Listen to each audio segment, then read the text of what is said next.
All right, welcome to another episode of Piecing It Together, the podcast where we take a look at a new movie and try to figure out what movies inspired it. And today on the show, we are talking about Beast, the new movie that if you've seen the trailers, you know is about Idris Elba fighting a lion.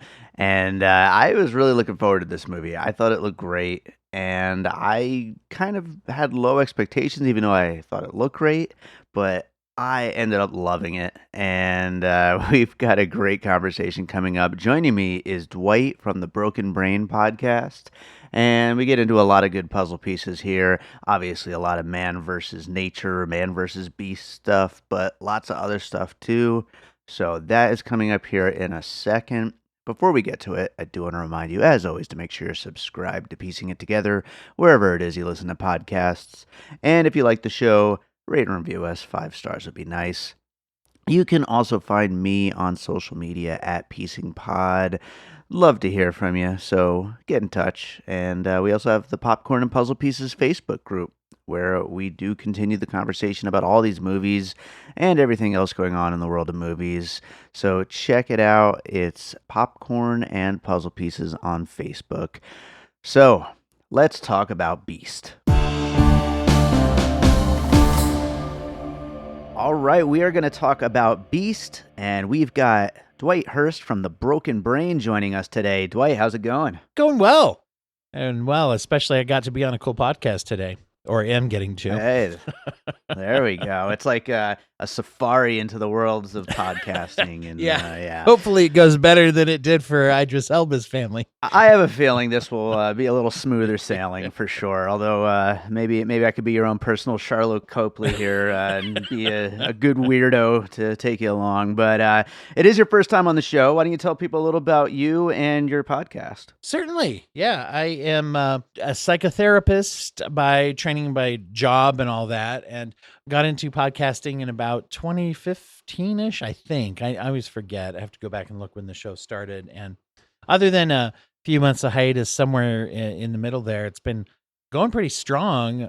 What the show is, The Broken Brain, is all about taking an interest in life by looking at things through a psychological and cultural lens. So look at all kinds of things. A lot, obviously, with my background and interests, a lot of it is about mental health treatment, addiction and trauma come up quite a bit.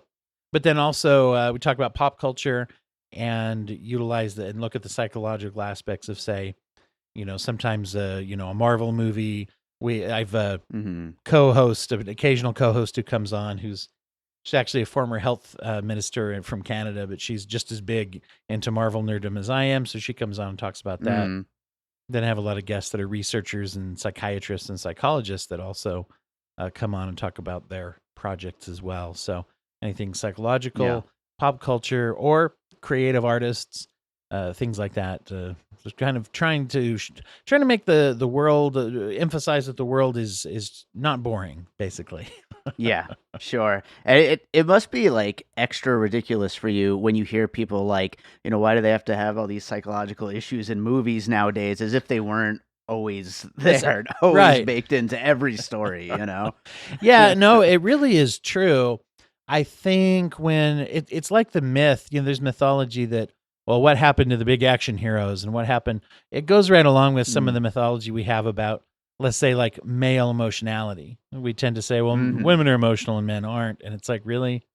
I mean, you ever talk to a guy about the method that they have for how to load the dishwasher, or how to drive the lawnmower, or, how anything to do with money, or anything that has to do with a system that dads tend to come up with, and they get very emotional, right? Ever see a guy who is, addicted or alone, right? They're very emotional. So, and we'll get into today's, but one of the things that I thought is interesting, that even in a movie, and we'll talk about how much we want to say if this is like, where this movie rates or whatever, but it is definitely the kind of movie that could just be very straightforward, punch 'em up action. And I thought that one of the things that deepened it was the use of emotion and trauma, and even the shedding of tears throughout the adventure, which is a little more realistic than whatever, I'm just stoic, So I exactly like you said, I could take on any lion that comes at me. Right. I'm tough. Yeah, well, speaking of the movie, this was your pick to join me on the podcast for. Was this one you were like looking forward to? Was it something that interested you because of the man versus beast nature of it, or is it the Idris Elba nature of it? What was it about it that appealed to you at first? Well, I'll say complete disclosure is that of the list of movies you gave me that were coming up for the show, it was the one that was most interesting of that list. Sure, so yeah. It's a weird couple of months, I gotta say. Yeah. Like August is a wasteland, and September's a little better, but yeah, for I sure. will say though, it reminded me. I'm sure whoever gets to go first is going to say a particular movie that I do really enjoy. We'll see if I'm right about that, but so it did remind me of that. The preview when I looked at it, which I hadn't really even heard of it till you listed it as one of the options. Okay. When I watched the preview, it looked like it had some jump scare worthy stuff, and I was like, in the preview they show that bit where the lion's rushing towards the car, and he closes the door just in time, and even though much of it turned out to not be super realistic, that part got me because I was like, well, it looked like he was far enough away that he might have made it to the car before the lion hit him. So yeah, that usually is not the case, So. Yeah, just maybe. Well, we might as well get into some of those pieces. Let's have you go first. What do you have for your first one? Gosh, do I get to go first? So that means I get Yes, to take let's the do Ghost it. in the Darkness. There you go. Thank you. Also on my list, although I haven't seen it since it first came out, so it's been a long time. So I'm glad you're bringing this one to the table. What a great adventure movie, right? You got Val Kilmer, you got Michael Douglas, and anything with Tom Wilkinson is usually automatically wonderful. Yeah. But no, it's for anybody who doesn't know, it's a story of Val Kilmer plays an engineer who has been brought to Africa to build a bridge over a big chasm kind of thing, and they start having these lion attacks. And one of the reasons that it ties directly into this one is although it based off of a true story, there were these two lions, I guess, in the true story that were attacking and killing people in ways that lions generally do not. And the Michael Douglas character, big game hunter guy, was like, this is weird. Lions don't bring trophies back to caves. And apparently that part was true. And they have the lions stuffed in the Smithsonian, who were the real lions from this. They didn't get them to play themselves in the movie, however. Yeah, sure. Yeah. Didn't work out well for them in the end. I thought one of the interesting things about it, from the last time I did watch it a few years ago, is that it does have a little bit of commentary on colonialism, where it seems to be very aware of itself. Tom Wilkinson's character is like, well, we're here to save Africa from itself, and we're here to, civilize this place. And there was, I felt like in a way they used the lion attacks to kind of be like, that's not, number one, don't come in like that, and maybe number two, it's not like this is a broken place. Right. There's a lot of culture clash, but there's a lot of respect this place that you're showing up to, and like, you don't know this place, and you better show respect, or else something like this could potentially happen. And I need to revisit the Ghost in the Darkness, because I remember it being great, and definitely it's one that I think is kind of the perfect one to start this conversation off with. I'm going to go from one that's based on a true story and like a little bit more realistic, even though it's still insane that is a true story. Like, that's wild. But I'm going to go to one that is completely made up, but no less amazing. It's Jurassic Park. Yeah. Okay. Yeah.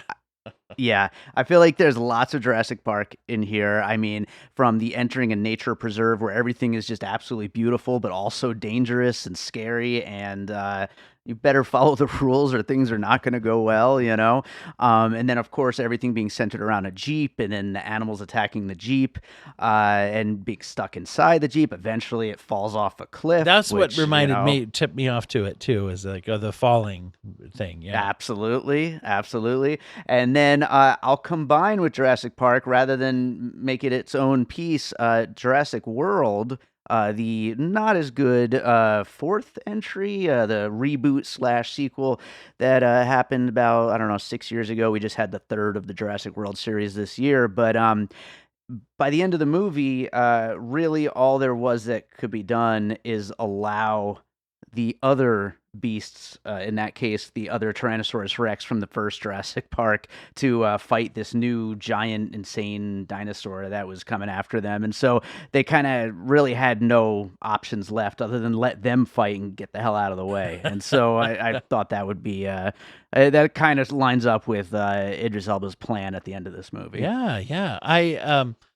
I like that. That was one bit that even though I did feel like the end of the movie, we're spoiler friendly here, right? Is that Yes, okay? absolutely. So at the end of the movie, there was a bit of punch 'em up with maybe that went on a bit too long. It lost a little credibility with the physical fighting with the lion. I did like, and it was fairly well broadcast, that what his plan was once he got to the Pride, and I was like, oh, that's a good idea, right? Because Sure. they told him Yeah. earlier in foreshadowing that the lions would protect their own pride from this lion.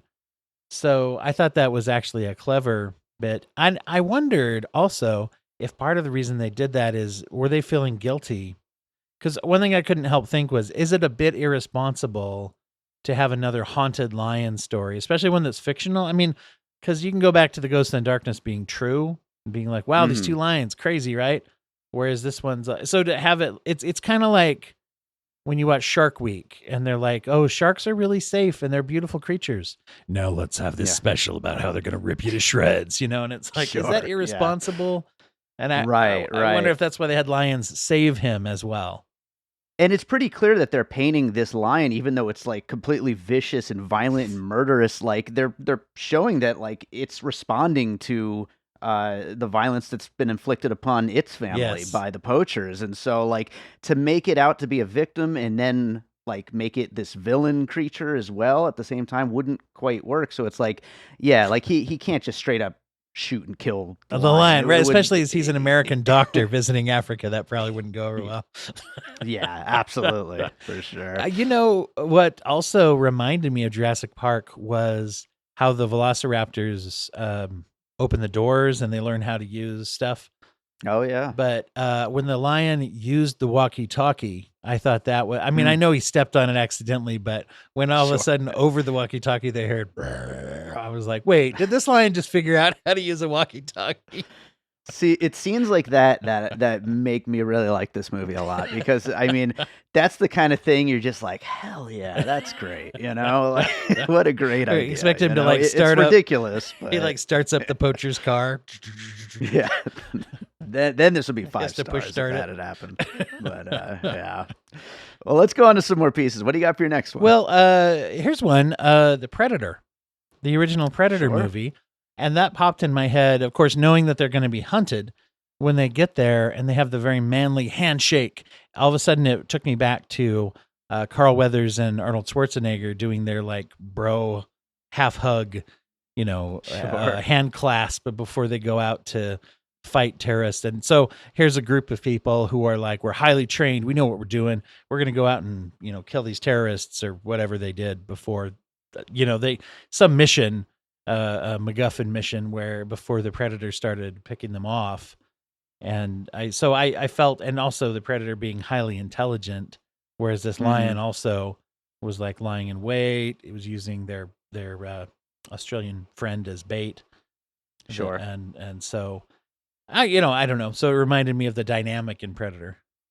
Yeah, no, that's great. And I mean, obviously, this past month, we also got Prey, this new Predator prequel, which was great. And we talked about that here on the show. I haven't seen it yet. I need to watch that one. It's really good. Really definitely recommended. But when we got the trailers for that and Beast and knowing they were coming in the same month, I mean, they both looked like they both shared that Predator kind of DNA to them of, being lost, completely outpowered by this creature that's out there. And then also a lot of CGI animals in both. So like you kind of have that and like kind of relying on the technology of making sure that looks good, because if it doesn't, it's kind of going to fall apart a little bit. And I think they really did a great job in both of these movies with the animals. So yeah, no, absolutely. The Predator, I think, is a great one. I'll go to one that I hadn't seen since I was a kid, and I just rewatched it this week and absolutely loved it. It's Cujo. There you go. I think it's a perfect comparison to this movie, really. I mean, again, we were just talking about how this lion it's had all this wrong done to him, and he doesn't want to necessarily be this killing machine, but he all this shit outside of his power happens, and so here he comes now. He's gonna kill everything in his path, and then our heroes have to hide in a car, and it just absolutely demolishes that car through the rest of the runtime, and they are just totally, stuck in there, and there's just no getting out because otherwise they're gonna get totally ruined, just like the car eventually does. You also have a lot of like human relationship drama that kind of pads out both of these stories, I would say. I mean, we got all the dream sequences here in Beast about the wife who has passed away, whereas in Cujo we've got the infidelity in the family. So there's different stories going on, but still, like it's not just a straightforward shoot 'em up action thing against a giant monster. It's something with a lot of character work as well. And then the last thing is then when our hero does get out of the car and has to fight hand to hand against this thing, just gets messed up. Like when she is just getting mauled by Cujo and survives, but is getting just bitten to hell. And of course Idris Elba, if he didn't fight that lion hand to hand, I mean, I would have had to have rioted. Like that's what I was being Right. sold by the trailer, and so we finally get it at that point. And regardless of how ridiculous it is, it's everything we wanted at that point. And you gotta love the very end when he's walking with a cane, like with a slight limp. It's like, wow, That would, you yeah, made out sure. good out of that encounter, dude. Yeah, a couple of scratches and a cane. That's all. Yeah. Awesome. That's great. Oh man. Well, what do you got for your next one? Well, let's see. I had a couple of them that seemed a bit funny that popped in my head, but one of them was Real Steel. If you remember that movie with Hugh Jackman. Sure, yeah. I don't think I ever actually saw it. I remember it though. It's a boxing robot movie, so automatically people know the tie-in here. No, not really, but the tie-in that it reminded me of was, here's a guy with a very particular world that is part of his world, and in this movie you got Idris Elba, who has a history of coming to Africa. That's where he met his wife, and I don't think we're ever revealed exactly all the stuff that he did there, but he seems to be. While not super knowledgeable and comfortable with the landscape and things, he does know some stuff and is knows where his limitations are as well. But anyway, the real part about Real Steel that reminded me was, there's a guy, he works in this like robot boxing, which is a very particular world that his kid doesn't understand. But he is estranged, certainly more estranged than Idris Elba is in this movie. But it's a reunite with your kid when you were lackadaisical or neglecting parent movie, really. Sure. And so, not necessarily automatically having the skills. That's, even though it was another movie that was kind of silly, and that's maybe another thing it reminded me. I think it's a strength in movies when you're watching the movie and saying, dude, just say this. Don't just tell your friend. Go to your daughter and tell her, I'm really sorry and I feel bad and everything. And when you're in an unhealthy mode in your life, you might even know that you should, but you don't do that usually. And so I think it's a strength in movies when they don't say the right thing in the situation right away. And he never really does get better at talking to his kids that we see. They just trauma bond. And and and they do care. I think that's there too. So anyway, that reminded me of it. No, that's an interesting one. Like it's it's that same kind of needing to reconnect and doing it in a very specific and like not very unusual kind of situation for that reconnection to happen. And I like that. That's a good one. That's actually kind of goes along with my next piece, which is also maybe a little bit of an odd one, but No Escape from 2015 with Owen Wilson. Where he takes his family for a job. He has to travel to this country. It's somewhere in Asia. I forget exactly where. But as soon as they get there, they find out that the country's like under a terrorist attack, and he has to keep his family safe. And all this chaos just erupting around him. And this isn't a terrorist attack. It's a crazy over the top lion attack, but still he's got to keep his family safe. Still and terrorizing. Yeah, still getting terrorized, and then he's got to keep his family together and keep them safe, and survive this insane over the top situation they've gotten themselves into. And yeah, I mean, it's not really the most memorable movie from what I remember, but it's I never saw it. yeah, I saw it opening weekend, and it's one of those where you saw it like the one time and that was it. But Owen Wilson's great though, so Yeah, and that's an interesting role to see Owen Wilson in. That's yeah, one of the things I enjoyed about Loki, the TV series, is that Owen Sure. Wilson had a chance to show off some acting skills that weren't just comedic. Yeah. And so it's interesting to see him in a role that isn't, his traditional. So that's pretty cool. Absolutely. Well, what do you got I've next? got this one's real specific, and it's Die Hard. So, Oh, nice. and it's a very specific part of Die Hard. The most annoying part of Die Hard is I don't know I don't even remember his name, Hans or something. He's the blonde, long-haired terrorist who gets like his death at first is he's fighting John McClane. McClane kills his brother early on, so they have this beef, and he's going after him, and he's fighting him, and he ends up hanging him with a chain after just beating him to hell, and so that's how he dies. But then, there's this bit at the end where Reginald Val Johnson, of course, has to learn to have the courage to kill again, I guess, because it's an 80s action movie. And he's a desk cop. So his opportunity to save people by shooting a guy is that terrorist. And this is after not only was he hanged by a chain, but the roof blows up on the building. And at the end, for no reason, he emerges from the wreckage of the exploded building on the ground. If you remember, anyone listening to this, jumps up with a machine gun, and then bang, Reginald Val Johnson takes him out. Sure. And so this is where, and at that point, you're just kind of like, all right, whatever, what in the world? Why even have him? It could have been anyone. It could have just been some rando guy. There's no way you could at all, not just, it goes beyond kind of action movie physics to say, okay, you could have had him die a little different to bring him back. And when the lion resurrects itself from being immolated, that was the part that, it's in the car that blows up in a fireball. And the next time you see it, it's just kind of like, whatever. Got little charcoal marks on its mane. Yeah, just a little brushing the shoulder off, and yeah. And the long flowing blonde hair, I think, also reminded me of the mane of the lion.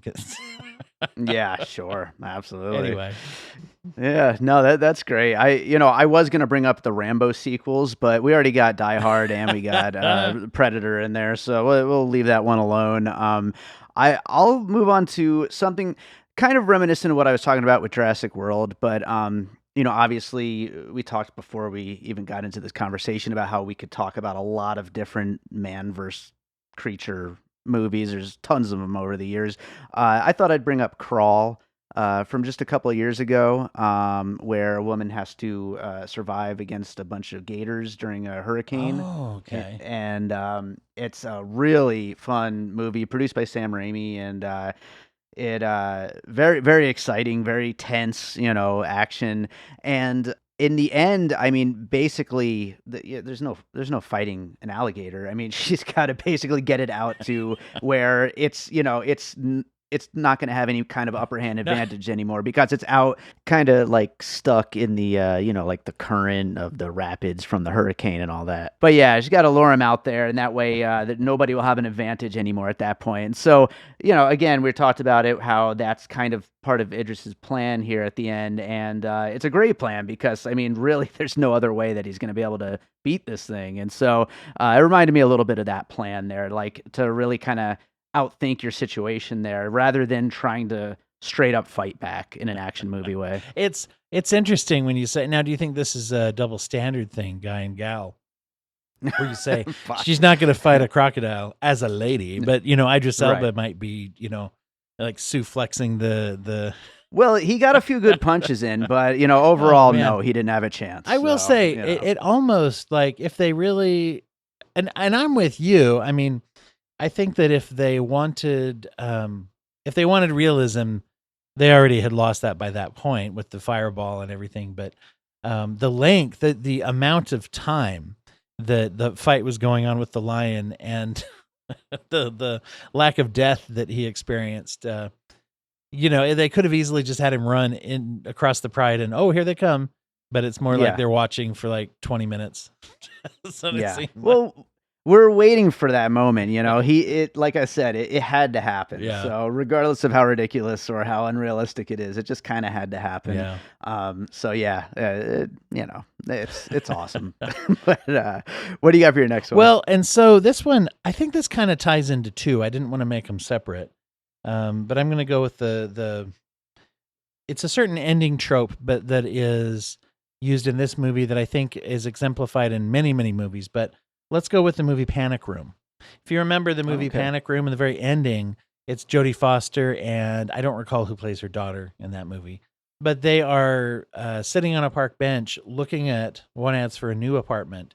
And there's just this air of like calm, peaceful confidence.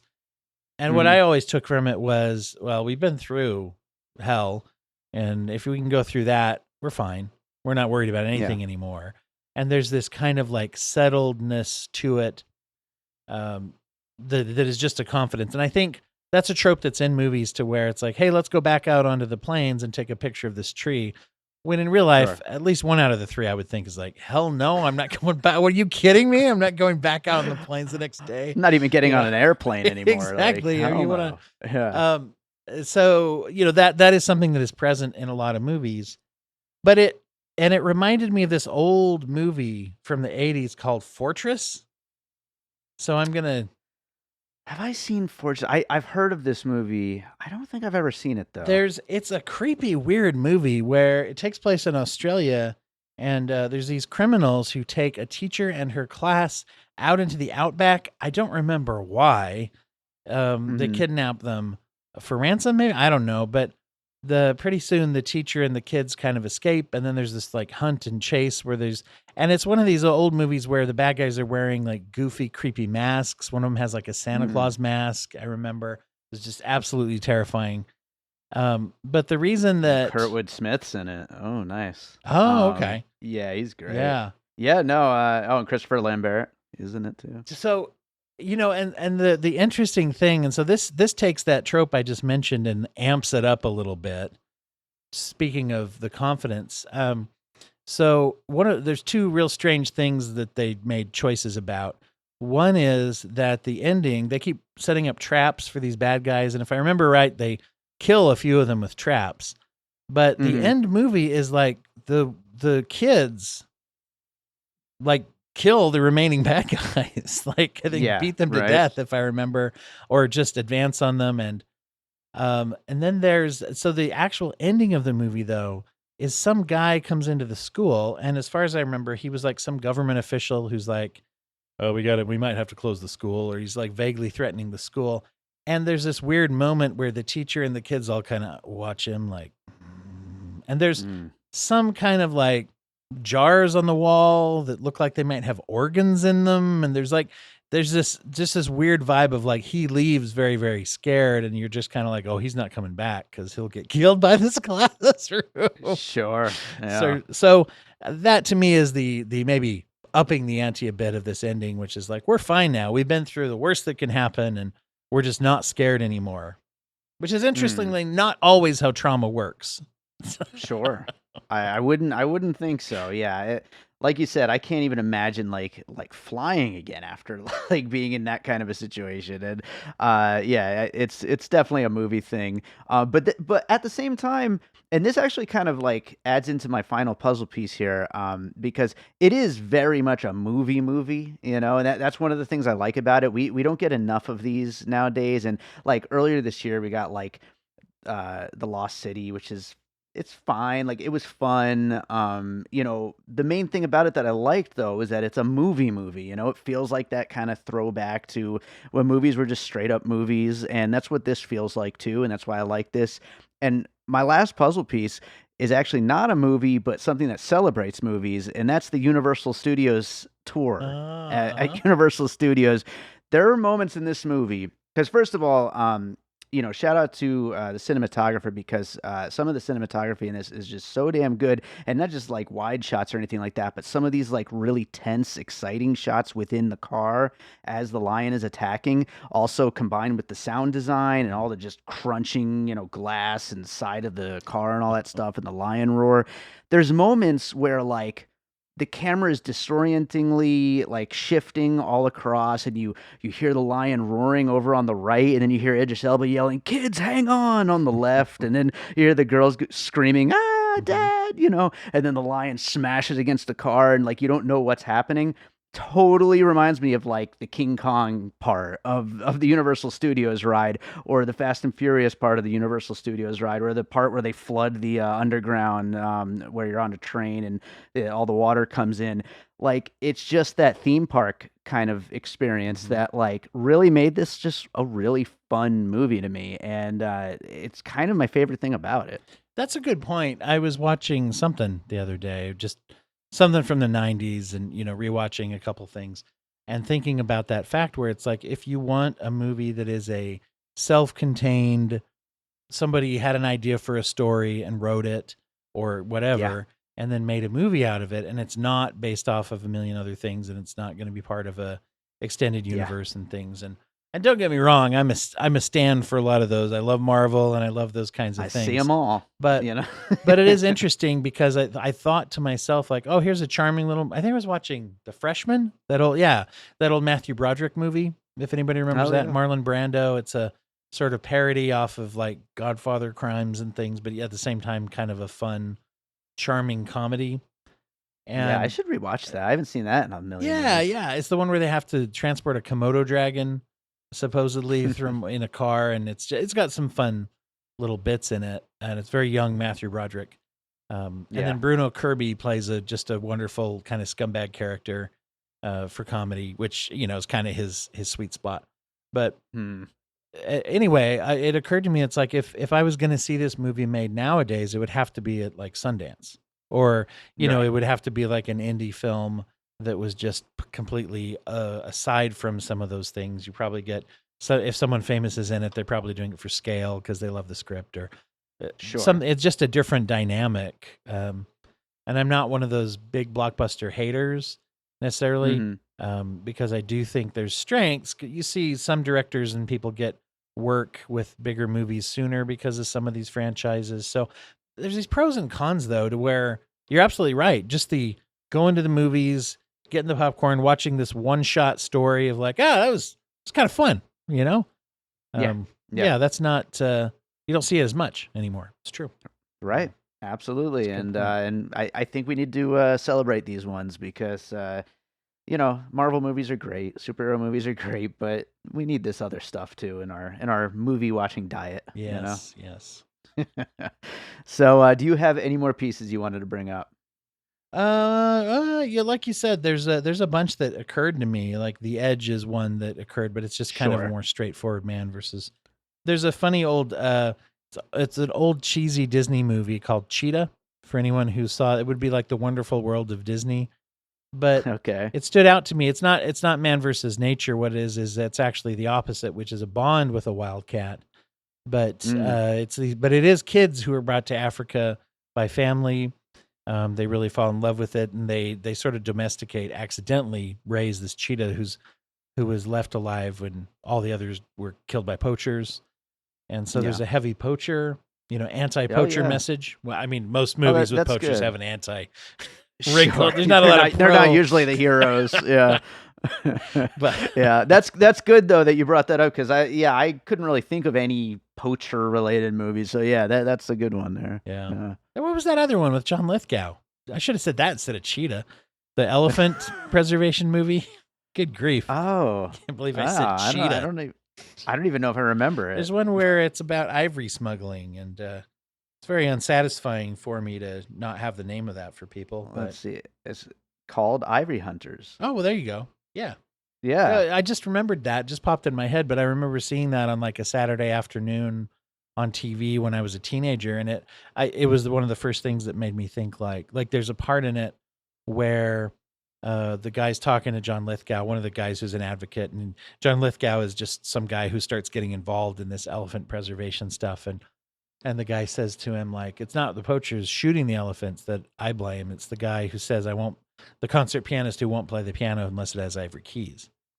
Good line. Yeah. And so that really got me thinking about social advocacy at a young age that I'd never thought of before. So there you go. Yeah. That's better than Cheetah. Gosh, we'll edit out Cheetah. Well, no, just kidding. We'll keep them both on the list. Why not? Yeah. Right on. Well, I'm going to go ahead and read down the list of everything we just talked about, and we'll get into some closing thoughts. Nice. But we talked about The Ghost in the Darkness, Jurassic Park and Jurassic World, The Predator, Cujo, Real Steel, No Escape, Die Hard, Crawl, Panic Room, Fortress, the Universal Studios Tour, The Edge, Cheetah, and Ivory Hunters, which, by the way, was also known as The Last Elephant. So that's a hell of a film festival we put together. Absolutely. And of course, you could, like I said, you could go into so many, you could bring up Jaws, you could bring up like any man versed a big version of an animal kind of a movie, like really will fit this. I mean, that's what you go to a movie like this for, is to see that kind of thing. You mentioned The Edge in there, another one that I haven't seen in a million years, but I remember loving when it came out in the 90s. Do you have any other like thoughts on the movie that you wanted to get out there before we wrap it up? Well, and and I think it is important to point out that unrealism is a part of any action movie, whether you notice it or not. And especially these man versus nature things, there's always some silliness that's wrapped up in there, if in the terms of it being unrealistic. So I guess I just want to throw that out there, because I feel like although Idris Elba is beloved by most, good movie fans, a lot of people like him, obviously, but he's been, he gets under fire now and again when people bring up things like, oh, he should be or should have been James Bond by now, at least for a few movies, and all those things, which I'm actually on board with. That would have been pretty fantastic. But whenever, that's brought up, some of the more toxic movie fandom wants to pick at him and just like they do any performer of color. I don't mean to, I won't say that I've heard any specific criticism of this movie because of that, but I would just say that in our world where at the very least people pick apart movies quite a lot, I hope people will you watch this and just say, yeah, you know what? Nobody can do what they do in action movies. So let him wrestle with a lion for a while and come out of it okay. Yeah, I don't know how to make those people happy, really. Like, I mean, what more could you possibly want than Idris Elba against a lion? Like, seriously. Like, I think being unhappy is like their hobby. It really is. It really does seem that way. Only other thing I wanted to shout out is the Stephen Price score, which I loved the music in this movie. He doesn't score a lot of movies. I don't know what it is. He's like maybe like one every 4 or 5 years or something like that. He did Gravity a few years ago. It was another fantastic score. But no, that's true. I loved the music in this movie. So the production value and the acting really was. I mean, that's what makes it even more enjoyable than just. Yeah, it's not just purely a silly movie. It's fun to watch the people because they're good performers and it's well put together. It sounds nice and looks nice. Yeah, speaking of people who don't do things very often, Sharlto Copley has carved out a really weird career post District 9, where everybody thought he was going to like. I don't know exactly what they thought he was going to do, but I don't think it's what he's doing. He's just randomly popping up. He's the District 9 guy. I couldn't. I was like, where have I seen him recently or before? Yeah, it wasn't recently, probably, because he just pops up here, he pops up there. Like he's a very weird guy, but very interesting and always a fun presence in movies. So yeah, a lot of great performances here and a lot of good stuff all around. But I think that does it for Beast. Is there another movie you watched recently you'd like to recommend to our listeners? Yeah, I just think recently. Well, yeah, I'm gonna go ahead and put in a plug for a couple of animated movies this year that have come out recently. I think that Lightyear got a lot of flack and people didn't really care for it too much. But I will say, as an adventure movie, an adventure sci-fi movie, and even one that got a little people were saying that it wasn't as emotionally tugging on their heart like a lot of the Pixar. And I get it. I mean, I can't even talk about the Toy Story movies or the Onward, some of those ones that are really emotional. But I thought it had a lot of heart to it, and I thought they did a good job. And then, I'll come in with Turning Red also. Mm-hmm. And so that's another one that I think the best animated is going to be a tough one this year, just like it was the year before. Yeah. Whether it's for the awards or just people's opinions and letterbox or whatever. Yeah.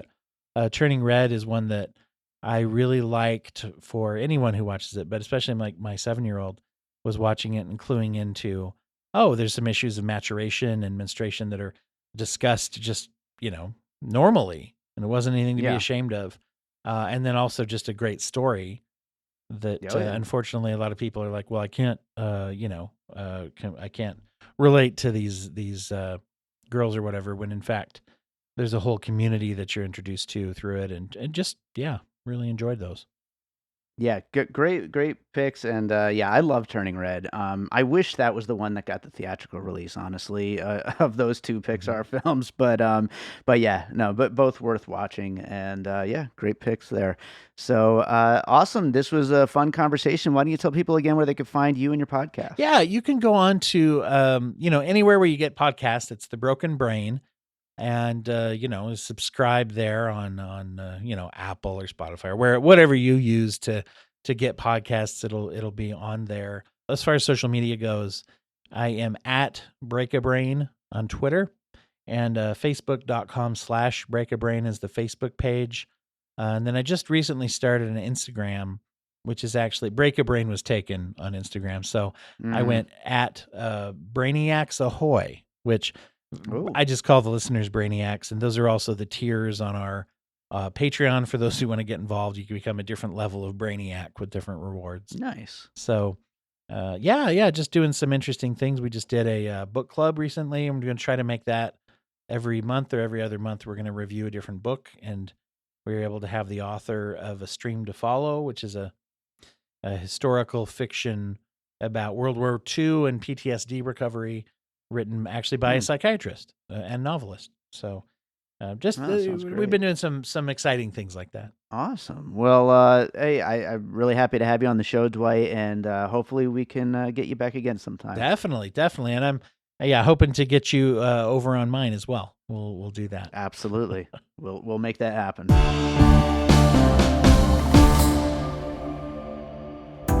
I'm Josh Bell. And I'm Jason Harris, and we co-host a podcast called Awesome Movie Year. Each season, we take a look back at an awesome year for movies, which is every year. We deep dive into these specific years, and we pick out why they were such great years for films. We go over the biggest hits, the biggest flops, the best picture, some personal picks, some cult classics.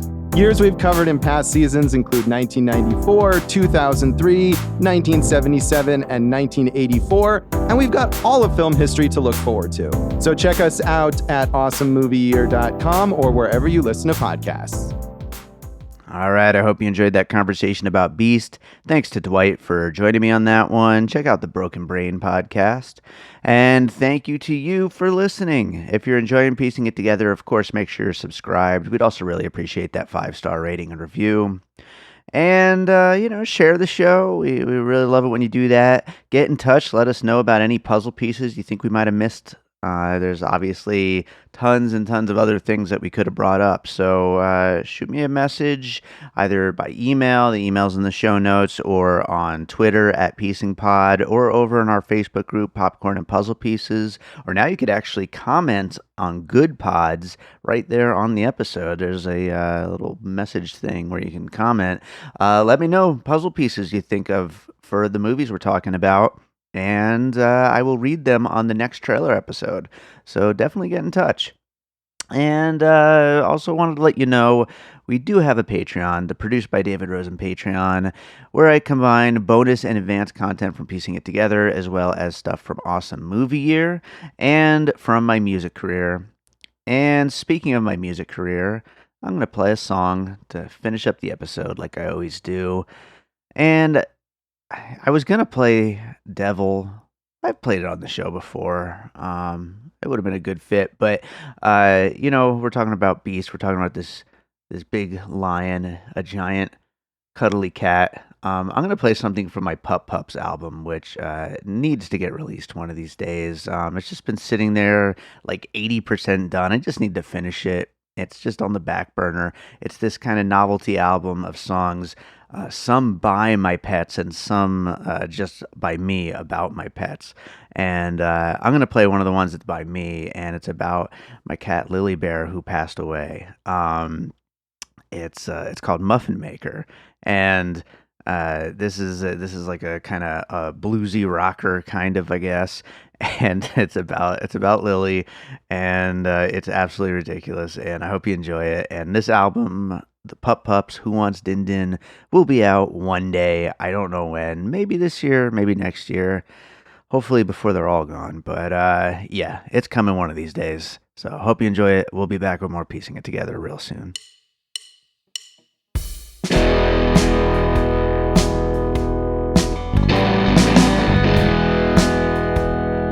Hey there, little kitty, why don't you make me something? Come on over here and just to make some muffins. Hey there, little kitty, why don't you make me something? Climb up upon my belly and I'll make some muffins. You know that there is something, there's something I've been eating. I see you over there, just baking and eating. I know you got that recipe for making something so tasty. So why don't you come on over here and just make a batch for me? Hey there, little kitty, why don't you make me something? Come on over here and just make some muffins. Hey there, little kitty, why don't you make me something? Climb up upon my belly and I'll make some muffins. You might call it baking bread, you might call it making biscuits, but whatever you call it, baby, you know they're making something delicious. I said, hey there, little kitty, why don't you make me something? Climb up upon my belly and I'll make some muffins. Some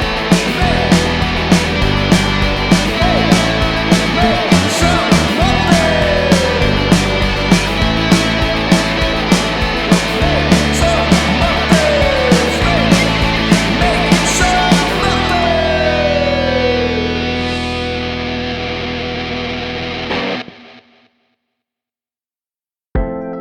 An All Points West production, produced by David Rosen in Las Vegas.